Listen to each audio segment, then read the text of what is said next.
खुलुमबाय बयनिसिमबो आंनि अननाय आरो सिबिनायखौ जासिहरनाय थाबाय।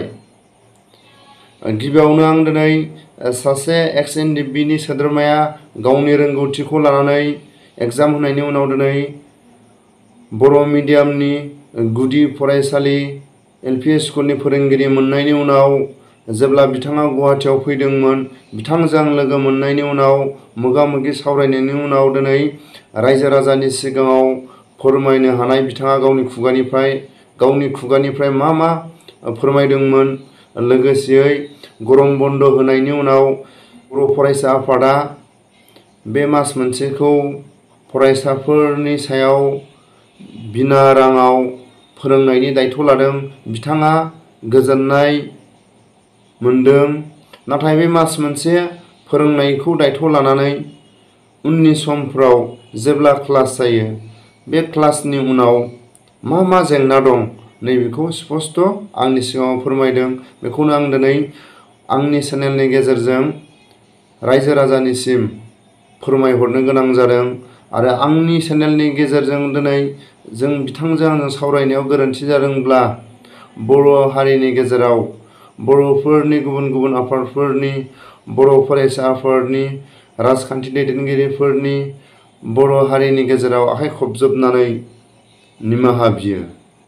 बिथाङा जेब्ला फोरमायदों आंनि सिगाङाव फोरोंगिरि मावनानै दिनै गोसोआव गोजोननाय मोनदों, नाथाय रायजो राजानि थाखाय, सात्रफोरनि थाखाय दुखु दं होननानै बिथाङा आंनि सिगाङाव फोरमायदों।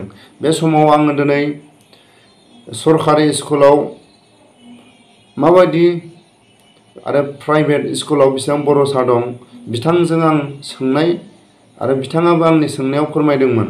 बेखौनो बिथाङा बुंदों, हारिनि गेजेराव फोरोंगिरि मोनदोंबाबो गथ' गथायफोरखौ फोरोंनायनि सायाव बा गथ'फोरखौ गियान होनायनि सायाव, गथ'फोरखौ शिक्षा होनायनि सायाव दुखु दं होननानै बुंदों बिथाङा। आङो मा दुखु दं होननानै जेब्ला सोङो अब्ला बिथाङा फोरमायदों, बर' मिडियामफोरनि सायाव फोरमायनो गोनां जायोब्ला दुखुनि रावखौसो फोरमायनो गोनां जायो होनना बुंदों।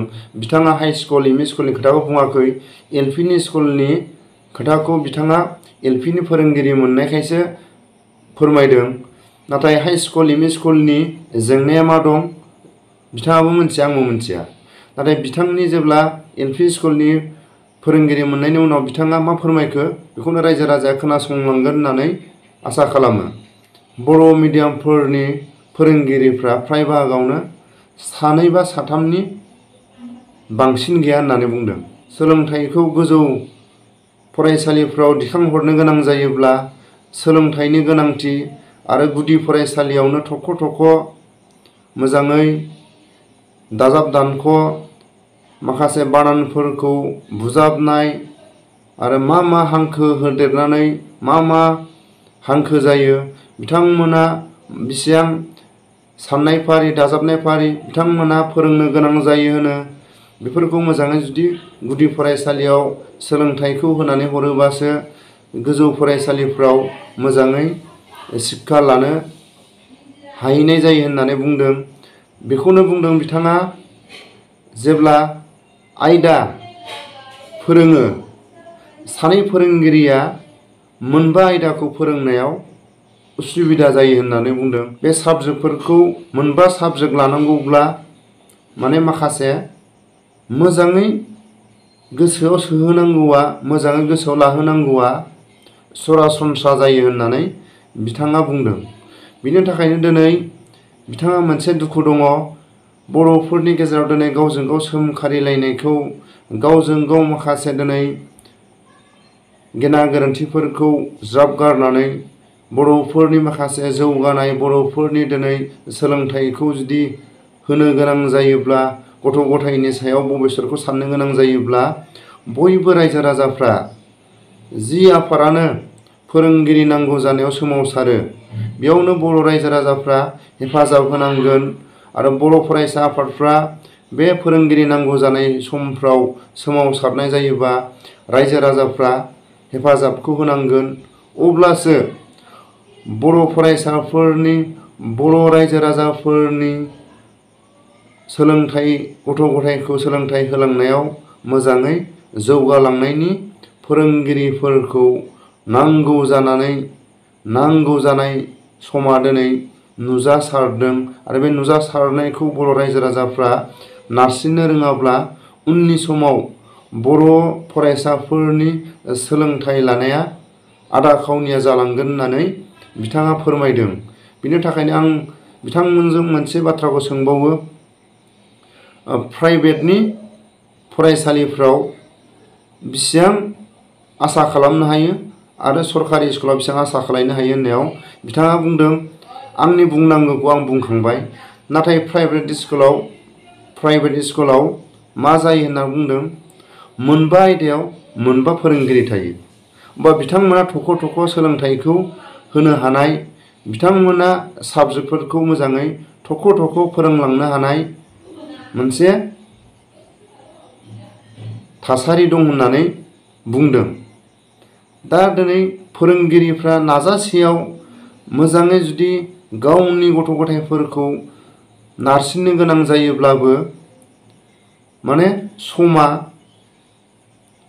समजों आरो माखासे साबजेक्ट फोरोंनायजों हाख'हैया होननानै बुंदों।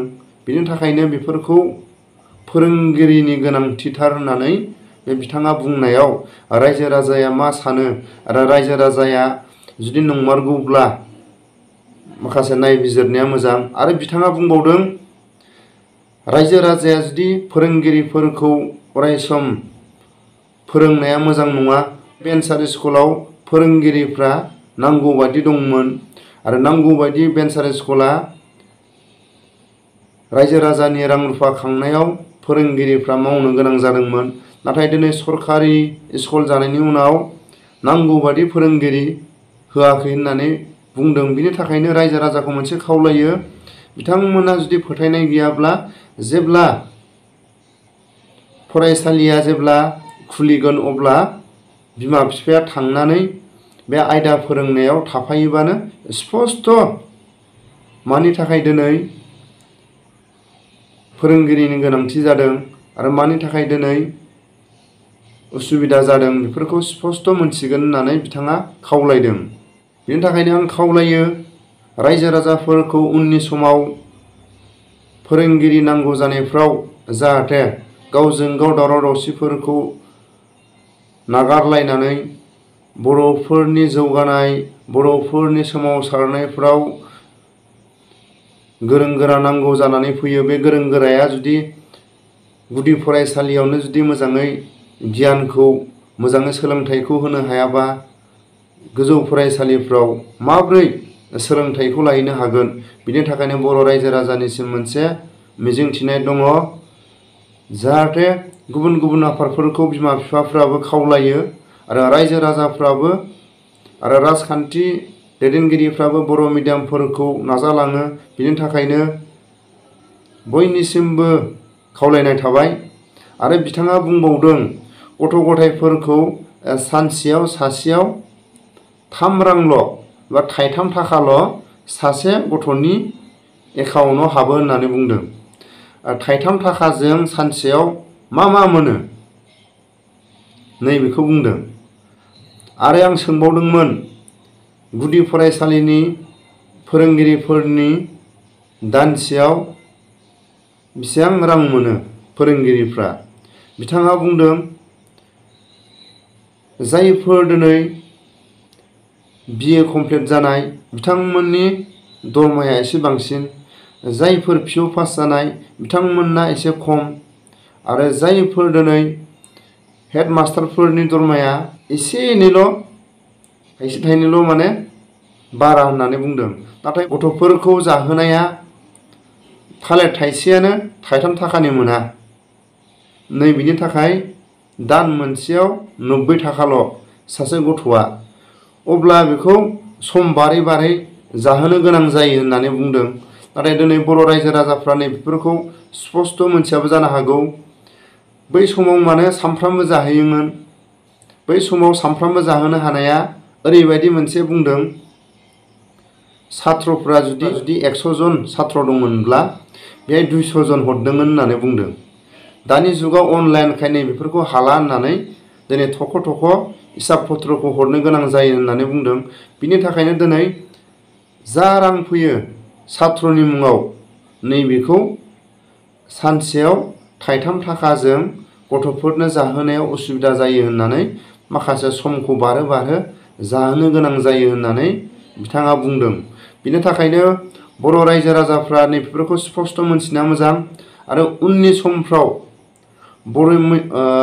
समफ्राव बर' मिडियामफोरखौ फोथांनानै लाखिनो गोनां जायोब्ला फोरोंगिरि गोनांथि होननानै बिथाङा बुंदों।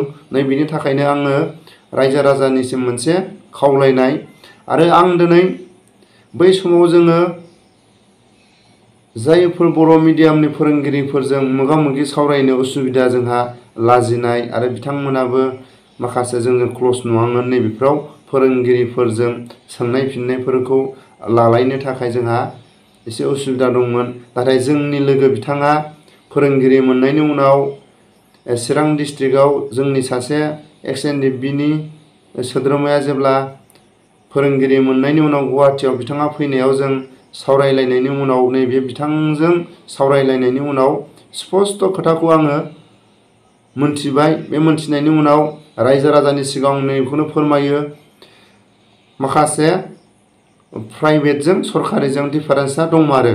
बे दंमारोआनो जाहैबाय प्राइभेट स्कुलाव साफा मोनफा मोनफा साबजेक्टखौ फोरोङो, बिथांमोनहा नांगौबायदि सोलोंथाइखौ होनो हानाय, आयदाखौ फोरोंनो हानाय, नाजानो हानाय दं होननानै बुंदों।